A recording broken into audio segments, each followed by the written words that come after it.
Deep inside my heart, I've got this everlasting love. It's shining like the sun. It radiates on everyone.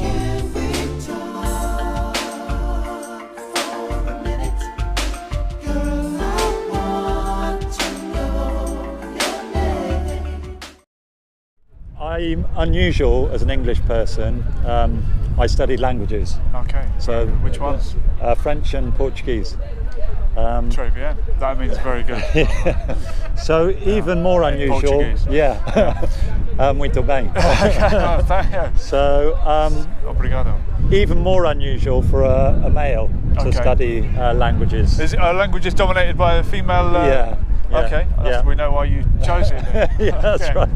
Good choice. I actually chose it because I was doing English and French, but I was doing subsidiary. I had to do a subsidiary course, and it was in Portuguese.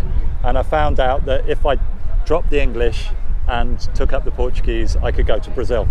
Okay. I wasn't getting on very well with my English tutor, Okay. and so I thought, yeah, a trip to Brazil, that would be amazing. Very good. So I ended up out there for a year.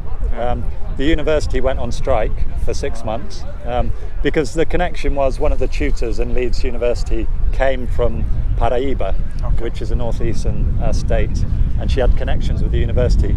But it was on strike for 6 months, which wasn't very unusual in Brazil. Okay. And I got involved in human rights work and travelling. And in my travels, I went down to Salvador and on a coach journey, which took about 50 hours from what I remember. Yeah. In the baggage compartment of the coach, there were live pigs that had been tied up by the trotters and were sliding up and down in their own shit in that baggage compartment. And then I saw them dragged out in the dust and pulled across to the market, still alive. I'd never seen anything like that as someone who was 21. And I was involved I had to do Latin American studies, and my dissertation ended up being on soybean production in the Brazilian Amazon rainforest in the basin. And seeing that 95% of that soybean was destined for export for animal fodder, to provide cheap meat in the Western market. In my human rights work, I was taken to the periphery of shanty towns and shown that the people displaced by these monocultures were landing on the periphery of cities, mostly on private land. As a result, they'll be subject to abuse from both landowners and police. And also I was in the inner city and seeing the street kids who were sniffing glue and were extremely vulnerable.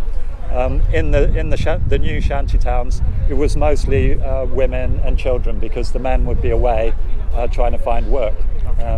So I saw that whole thing. I came back to England quite changed. I became vegetarian immediately after seeing the pigs. And then, without any interaction from other vegetarians, just from seeing it? Yeah, I had one friend at university who was a vegetarian, and he was a nice person, and I liked him, but it doesn't make me feel like I wanted to go vegetarian. No. But I had that kind of role model, if you like. I knew about it, so I became vegetarian immediately and went back. The concept of veganism I didn't even know about, but gradually over the next 5 or 6 years while I was living in London, it became more and more of an issue. I was trying to go down, I was going to a yoga institute, that was my physical discipline, and that supported vegetarianism. But then... Is that usually the case? Yoga encourages a vegetarian diet? Yeah, I mean, if it's not just physical yoga, if it's looking at something of like Patanjali, who codified the Yoga Sutras, talks about him. So and it came out of India, right? Where Hindus are vegetarian. That's right, yeah. Okay. So I then was getting out of London through spiritual retreats and through yoga retreats, but also through woofing, which is what's that? Willing workers on organic farms. Willing workers on organic farms. Okay. Yeah. Is that voluntarily? Yeah. So basically, you can go to these places, and in exchange for labour, you get food and accommodation. Okay. So I connected with Buddhist retreats, and that was supporting vegan diet. So I took the jump at that point, and then I ended up through woofing which seems to be less institutionalized than the Buddhist retreats. More kind of families involved. I went out to Spain and woofed out there, and that's where I discovered Rainbow Family. So Rainbow Family. Yeah, so you can Google Rainbow Family. You can look it up on Wikipedia. Some call it the largest group of non-members in the world. Some say that Greenpeace was established at the first Rainbow Gathering in America in 1972. And Rainbow Gatherings last for a lunar cycle. It's a vegan kitchen, and people come together off-grid with basic guidelines, free from alcohol, drugs, and technology and domestic animals. But they do have a website. Lots of websites, but it shouldn't be, there shouldn't be a centralised website, as it's. But Rainbow has a lot of the reflections of what's going on in mainstream. So the institution of the Magic Hat is our financial institution, so no one has to pay to go to a Rainbow Gathering. Institution of the Magic Hat. Yeah, so after each meal we sing a song and pass the hat round the circle. So the circle might be 1,000 people or 2,000 people at a European gathering. What song do you sing? Deep inside my heart I've got this everlasting love. It's shining like the sun, it radiates on everyone, and the more that I give, the more I've got to give. It's the way that I live, it's what I'm living for.